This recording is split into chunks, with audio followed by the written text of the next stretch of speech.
ये 12 नंबर में यह दोनों एक ही तरह का है, देख रहे हैं ना। चलिए 12 का 1 नंबर रखते हैं। लेट x बटा में x माइनस 1 का होल स्क्वायर इंटू में x प्लस 2, यही ना दिया हुआ है जी। चलिए इसको देखते हैं, तो इसे हम लोग क्या मान लेंगे, a बटा में x माइनस 1 प्लस b बटा में x माइनस 1 का होल स्क्वायर और प्लस c बटा में आपका हो जाएगा x प्लस 2। x बटा में x माइनस 1 का होल स्क्वायर इंटू में x प्लस 2 बराबर में, इधर एलसीएम लेते हैं तो इधर एलसीएम हो जाएगा x माइनस 1 का होल स्क्वायर इंटू में आपका x प्लस 2। तो यहाँ देखो इसमें इसे भाग करेंगे, यह x माइनस 1 इंटू में x प्लस 2 बचेगा, ये से जाके गुना कर जाएगा x माइनस 1 इंटू में x प्लस 2 प्लस b, इसमें भाग करेंगे यह जाके इंटू करेगा x प्लस 2 प्लस सी, इसमें इससे भाग करेंगे यह जाके ऊपर इंटू करेगा x माइनस 1 का होल स्क्वायर, इससे ये काट देंगे x बराबर में a into x minus 1 into x plus 2 plus b into x plus 2 और प्लस c इंटू में x माइनस 1 का होल स्क्वायर। समझ गए ना।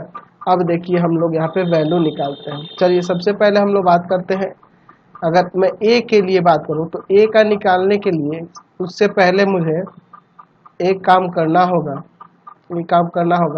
मैं b का निकाल देता हूं। देखो अगर मैं x बराबर 1 रख दूं तो b क्या आ जाएगा, x बराबर 1 पर यह 0 हो जाएगा, यह 0 हो जाएगा, ये बचेगा 1 रखेंगे तो 3 और बराबर में 1, यानी कि यहाँ से आ जाएगा b बराबर में 1 बटा में 3। ठीक है, 1 बटा में 3 आ जाएगा b का वैल्यू। अच्छा और देखते हैं किसी का, और एक काम कर सकते हैं यहाँ पर x के जगह अगर मैं x बराबर अगर मैं -2 रख दूँ तो -2 पर -2 रखने से यह 0, -2 रखने से यह 0, ये बच जाएगा। -2 रखेंगे तो -3 हो जाएगा, -3 का स्क्वायर प्लस का 9। ठीक है, तो यहाँ पे 9c बराबर में माइनस का 2 हो जाएगा, यानी कि c बराबर में -2 बटा में 9। ठीक है, b और c निकल गया। अच्छा अगर मैं यहाँ पर अब एक और काम करता हूँ, कोई अदर संख्या रख लूँ।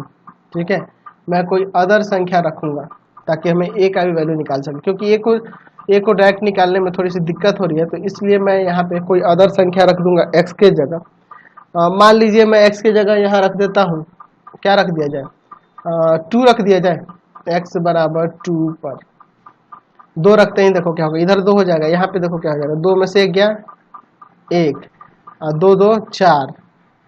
ठीक है, 2 में से 1 गया 1 और 2 2 4 और 4 a हो जाएगा। आगे चलो 2 रखेंगे तो 4 b हो जाएगा, और 2 रखेंगे तो 2 में से 1 गया 1, 1 का स्क्वायर 1 प्लस c हो जाएगा और बराबर में 2। चलिए अब यहाँ पे b और c का वैल्यू रख देते हैं, 4a प्लस 4 इंटू बी की जगह 1/3 और c की जगह -2/9 बराबर में 2। चलिए तो 4a प्लस में 4/3 माइनस का 2/9 बराबर में 2।